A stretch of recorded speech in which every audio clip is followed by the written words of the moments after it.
For the swing chapter of this course, it's a good idea to strengthen and condition your grip and shoulders in preparation. And depending on your level, this can either be done as a warm-up before exercise or as a workout in itself to condition you over several weeks or months to prepare the body to be able to do some of the more dynamic movements taught. These are the 7 exercises: shoulder retractions, side-to-side rocks, head taps and pocket slaps, shoulder twists, oblique crunches, juggling monkeys, and straight swings. Before we begin though, there are 4 key points I want you to consider the whole time you are hanging on the bar.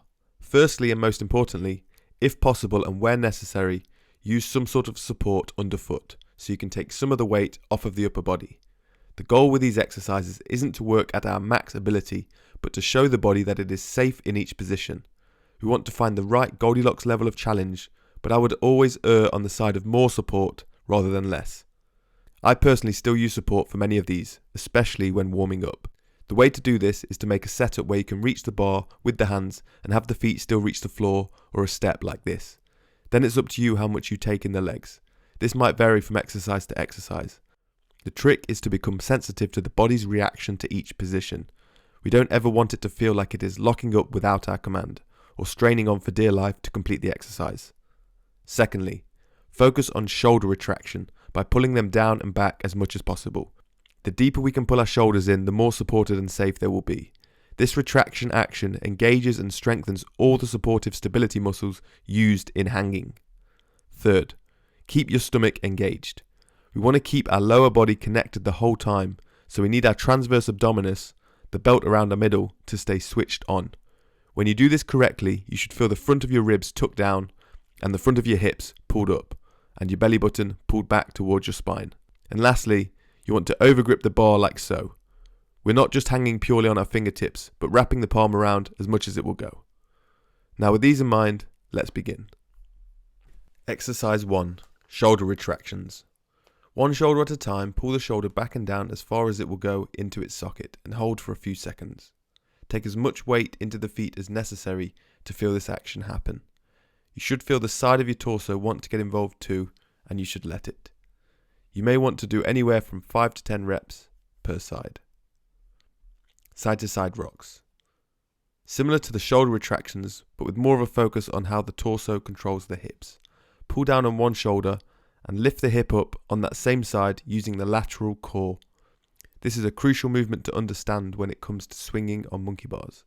Again, 5 to 10 reps per side is a good aim, but I'd rather you be feeling in your body rather than focusing on counting reps, so enough just to feel engaged but not burnt out. Head taps and pocket slaps. Another great prep for monkey bars is head taps.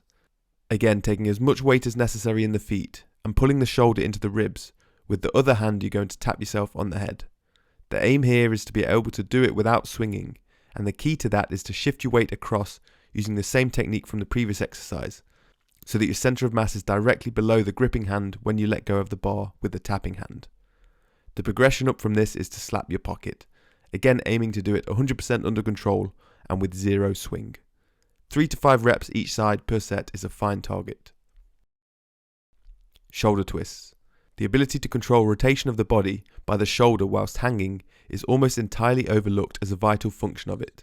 But in my opinion, you will not be able to maintain balance and control throughout monkey bar swings unless you can do this, which makes it a high valued biomechanical ability. Pulling the shoulder back and down, try to steer away from your armpit and drive rotation like so. The action should happen from muscles and not from swing. However, I cannot determine which muscles exactly make it happen, so I will leave it for you to discover for yourself and inform me if you know. Once rotated all the way, try to rotate back to neutral and then change sides. Anywhere from 3 to 5 of these on each arm is great, with as much brakes or support as you need. Oblique crunches. This one is an escalation of the side-to-side rocks, where we try to bring the knees even higher with each contraction of the side body. You can also combine it kind of like pocket slaps and touch your elbows to your knees like so. Again, 5 to 10 reps is good, but don't count, just feel. Monkey juggle. Using a tennis ball or a lacrosse ball like this, throw the ball up from one hand, swap grips and catch it with the other. You can do this with the feet down to begin, and then for those who are ready, try to attempt it purely from a hang like this. Attempt to maintain control and swing as little as possible. Play until you drop it, and maybe have 3 or so goes and see what your max score is. Finally, we have straight swings.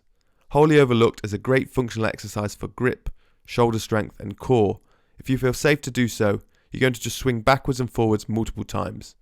Drive from the toes by pulling the legs up and kicking them out in front of you, and at the back of the swing, try to gain height by kicking your heels back and arching your spine. It's a rather intuitive technique that you will either have naturally, or it may take a few sessions to figure out the timing, but the body will get there if you just show up each time. The main mistakes happen here when the upper body and the lower body are out of sync, and you can end up just flopping in place like this. Try to let the feet lead the body. The shoulders don't actually do much here. 5 to 10 swings is plenty per set. Programming. As mentioned, I'm very much in favour of intuitive programming for how your body feels. So just spend some time going through each exercise and take breaks from the bar as and when necessary.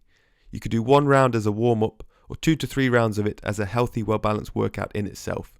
Use support and feel free to edit and remove exercises or add your own too. As you do it, remember to revisit the 4 keys I listed at the start. Regress with support, pull your shoulders back and down, engage your core by tucking the ribs and lifting the hips, and overgrip the bar. There you have it, a workout to give you the grip ability of a gibbon. Thanks for playing along.